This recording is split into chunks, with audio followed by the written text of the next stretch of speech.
Right. ఓపెన్‌గా చెప్పండి. మీరు బీజేపీలో ఉన్నారు. బీజేపీ సిద్ధాంతం గల పార్టీ. బీజేపీ కమిట్మెంట్ గల పార్టీ. బీజేపీ అంటే సిద్ధాంతం, సిద్ధాంతం అంటే బీజేపీ అంటారు. నిజంగా ఇవన్నీ క్వాలిటీస్ బీజేపీలో ఉన్నాయా? ఉన్నాయి. ఎందుకు లేవండి? ఉన్నాయి. నాయకుల్లో లేకుండొచ్చు. కానీ పార్టీ సిద్ధాంతాలు బీజేపీ నాయకుల్లో లేవు.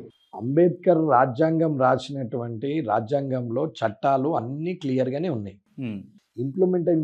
ఇంప్లిమెంటేషన్ చేసే వ్యవస్థలో లోపాలున్నంత మాత్రాన చట్టం లోపాలని చెప్పడానికి వీల్లేదు. హ్మ్.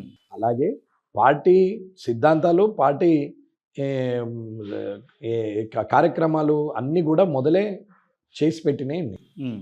అప్పుడు పార్టీ పెట్టినప్పుడు దీన్ దయాళ్ గారు గాని, ముఖర్జీ గారు గాని వీళ్ళందరూ కూడా తయారు చేసి పెట్టినటువంటి సిద్ధాంతం, ధర్మం ఏదైతే అనుకున్నారో, ఏంటి ధర్మం అంటే ఏంది? సిద్ధాంతం అంటే ఏందనంటే పూరెస్ట్ పూర్ అంత్యోదయ వ్యక్తికి న్యాయం జరిగినప్పుడు ఆ సిద్ధాంతము అయినట్టు లెక్క. ఇది సిద్ధాంతం. హ్మ్.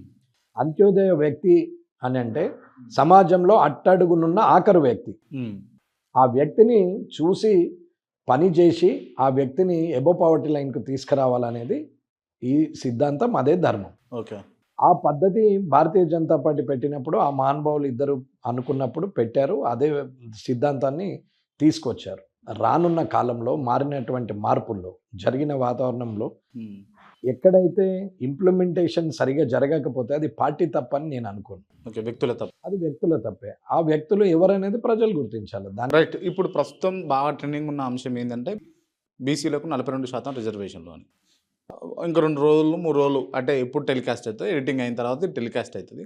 బట్ ఇవాల్టి సిట్యుయేషన్ చెప్తున్నా. ఇవాళ బంద్. అవును. బంద్‌కు బీజేపీ మద్దతిచ్చింది. బీజేపీ నాయకులు రోడ్లెక్కిర్రు. బీఆర్ఎస్ మద్దతిచ్చింది. బీఆర్ఎస్ నాయకులు రోడ్లెక్కిర్రు.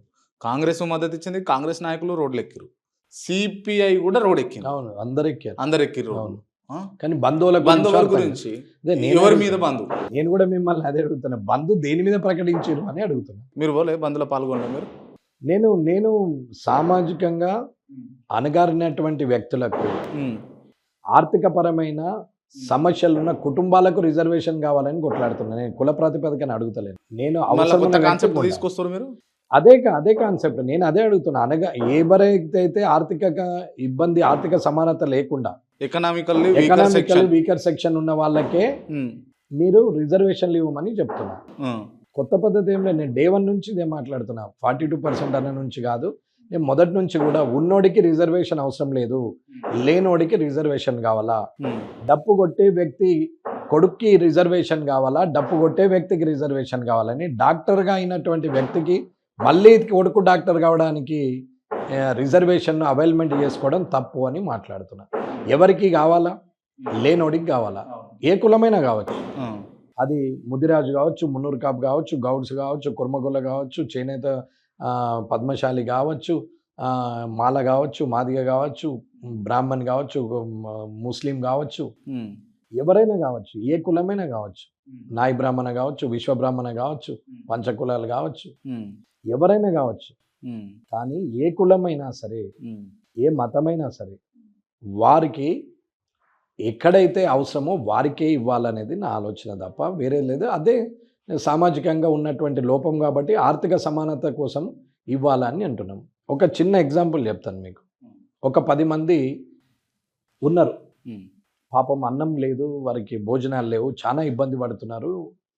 ఆ వ్యవస్థలో వాళ్ళకి ఇబ్బంది ఉంది. ఓకే. ఆ 10 మందికి. హ్మ్. ఒక ప్రభుత్వం ఏం చేసిందంటే, అరే వారికి భోజనం లేదు గదా! భోజనము ఏర్పాటు చేసి వారిని చూసుకుందాం. ప్రభుత్వంలో ఒక ప్రజల్లాగా, మా పిల్లల్లాగా చూసుకుందామని ప్రభుత్వంలో ఒక వ్యక్తి, అది ప్రభుత్వం అనుకోండి, వ్యవస్థ అనుకోండి, వ్యక్తి అనుకోండి, హ్మ్. ఏదన్నా అనుకోండి. ఒక వ్యక్తినిగా తీసుకుందాం. ఆ వ్యక్తి భోజనం పెట్టి. హ్మ్.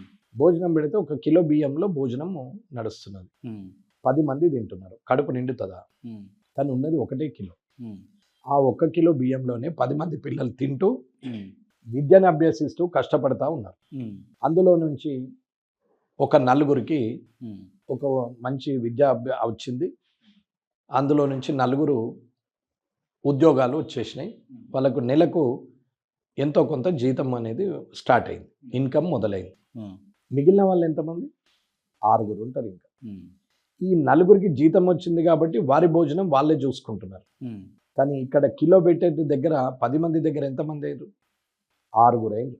ఈ ఆరుగురిట్లో ఒక ఇద్దరు ఉద్యోగం రాలేదు కానీ వ్యాపారం చేసుకుంటూ మెల్లమెల్లగా రోజుకు ఒక 200, 300, 500, 1000 రూపాయలు ఇట్లా పెరుగుతూ పోయింది.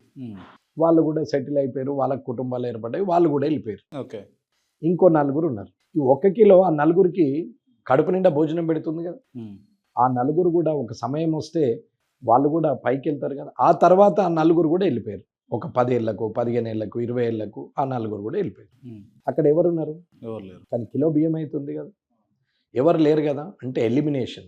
రిజర్వేషన్ ఎందుకు అని అంటే ఆర్థికంగా లేని వ్యక్తికి బిలో పవర్టీ లైన్ వాళ్ళందరూ ఏబో పవర్టీ లైన్కి వెళ్ళేదాకా ఈ రిజర్వేషన్ ఉపయోగపడాలి. రైట్. కాకపోతే వారు తర్వాత వాళ్ళు వెళ్తున్న కొద్దీ ఎలిమినేషన్ అయితే ఫైనల్కి వచ్చేసరికి ఏమవుతుంది, ఆర్థికంగా లేని వారు ఎలిమినేషన్ అయిపోతారు, అంతా ఎబో పవర్టీ లైన్లకు చేరుతారు.